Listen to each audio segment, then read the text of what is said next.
Hi, I seriously hope this is my final part. The first part to this whole series of chitty-chatting in the middle of all this podcast.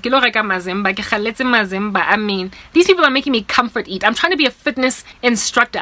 I have to be kind of hourglass shape. You know, I have to be toned. Can't be having no belly fat. I gotta prove a point. And here it is that these podcasts are making me go nyothenga mazimba ne chocolate. Anyway, whatever.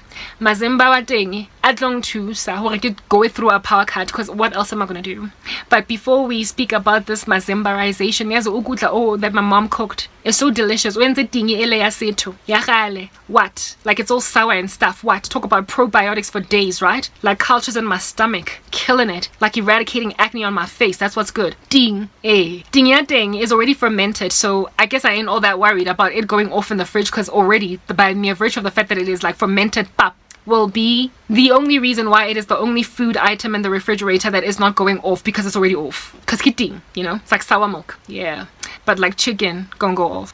Y'all need to understand hore cabbage you're gonna go off. Ukudla okumnandi kanjani kuyoba off. My mom cooks for a whole week and all that food is gonna get like wasted by Wednesday because of this power situation, as if though there isn't already a global food crisis, as if though there isn't already famine in the lands, and you're making people cook, like throw out perfectly good food because you keep on cutting their power for an entire day. I am not looking forward to how long this podcast is going to last for. I don't know, I'll probably come back maybe after a day or two, because I've got too much content. I'm backlogged. I haven't been able to work on real time because of these podcasts, and let you know how long this podcast was, how long it lasted. I don't know, but it doesn't matter, because the moment it exceeded 4 hours, things just got real. Yeah, things just got real. When I opened this message, I was making a joke. I was very jocose. I can be jovial in the midst of all of this catastrophe. It's because I'm very satirical. Parody, I roll with it. It's healing. It's a way to cope with the insanity. I made a joke about a word that Russell Brand innovatively made up called technologization proper. That was his word, in a video that I was watching of his, where he was speaking about Bill Gates and basically the internet of food. Okay, and I was like, oh my, technologization of food. We're about to enter into a technologization of our bodies, of our entire ecosystem. But here it is that South Africa is anti-technology to a point where all technology systems, all technology platforms, anything at all that uses technology cannot even operate in South Africa, because we don't have electricity in this country. Everything literally leans on electricity. It is by far the most infrastructural provision by a country, and so ought to be guarded very carefully by that country's leadership. And yet South Africa has completely ignored the most important technological provision or enabler in the country, and so in so doing they are decimating their economy. So are we going to be technologized, just like Russell Brand used that word? Are we ever, as South Africa, gonna take the mark of the beast? Are we ever gonna be the internet, not so much of things but of bodies? Are we ever going to get to a point where we embrace the Antichrist, because he has made out of us the internet of people, or of bodies? IOB or IOP, since IoT is already a thing. Internet of Things device over there. Well, it is precisely because our president refuses to fix our technological enabler called the electrical infrastructure that we will ultimately embrace ourselves being bodies that are in and of themselves technology. It is all these frustrations and all of this addiction that the human race has developed to convenience that is going to make us, upon it being taken away from us, like taking away cocaine from an addict, it's going to make us take any other drug given us at all, given that we will have been made addicts. Do you understand? To convenience. And electricity is very convenient. And an internet is convenient. Oh my goodness. What you're hearing is this over here is running out of battery itself. It's charging my phone, so it's running out of battery. And so my phone is also going to be running out of battery any minute now. That's how many hours this thing that I charged overnight has been like serving basically the needs. I have to take my charger out. Looks better that way. It's serving the needs of my my circumstance going on. Guys, guys, I keep looking down there because there's something that would let me know that the power is back on down there. Like it's a plug that kind of glows when the power is on. It lights up. Yeah, so there hasn't been power like 8 hours go fair. Like, guys, what I'm gonna do now, I mean, I'm pretty sure I can't exercise anymore today unless the power comes back. So I'm gonna take a shower, but not before going to go and buy myself mazimba, like I said, and chocolate, and just like basically comfort eat in the middle of this disaster catastrophe.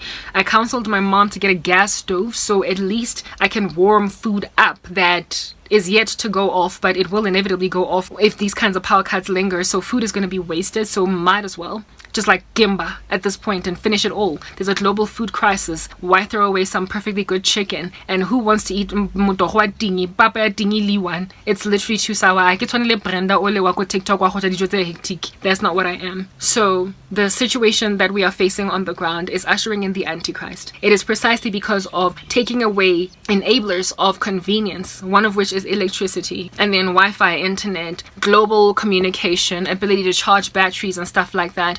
It isn't taking it away by causing countries a great deal of strife. I mean, is it Chile or whatever, where they sometimes punish citizens by taking away, or Iran, by taking away electricity for, not electricity, but internet, cutting internet, or is it Sudan, where they cut internet, so therefore access to international platforms where you can actually complain and stuff like that. They cut them off just to handle citizens on the ground. They get us addicted to convenience, and then they take it away, like starting a person on a drug and then taking it away. And you know what? Predictive programming in Hollywood is just a thing as well. If you've seen the show The 100 on Netflix, it's another thing. Like that situation with Mount what do they call it, Mount Weather or whatever, the boyfriend of, I forgot the name of this lady, Olivia. I think her name is Olivia. I stand corrected, whatever. Her boyfriend, the really handsome dude that's like a little bit of a chunky muscle man guy, Lincoln. Yes, he gets programmed to basically rely on some drug in order to become beastly and monstrous towards the people that are living successfully without radiation having a field day with their bodies type establishment thing on the outside. But the guys in Mount Weather are ensconced or closed in an environment where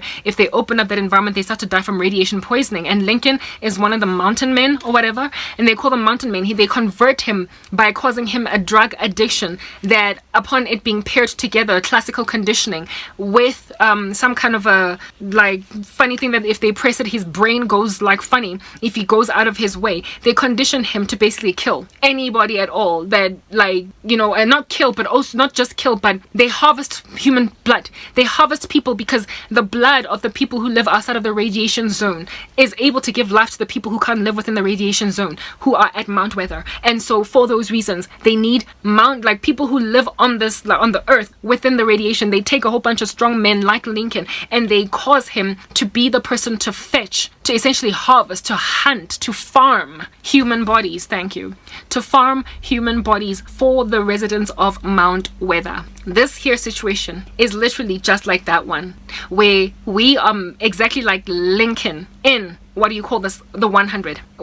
Those of us who are able to survive very harsh conditions are being used to farm other people, and in so farming all of these other people, we are feeding the elite of the world who are trying to run the show from an ensconced environment because they can't touch the world personally within their own personal capacity. So situation on the ground with us in South Africa is literally exactly similar to the one in the show The 100. They say it in movies, they say it in the news, they make it clear, and you think that all of that wickedness, that nefariousness, God is just going to let it slide? No guys, it's not going to happen. We're going home. I'm signing out in Christ's name, Cn'T. Bye.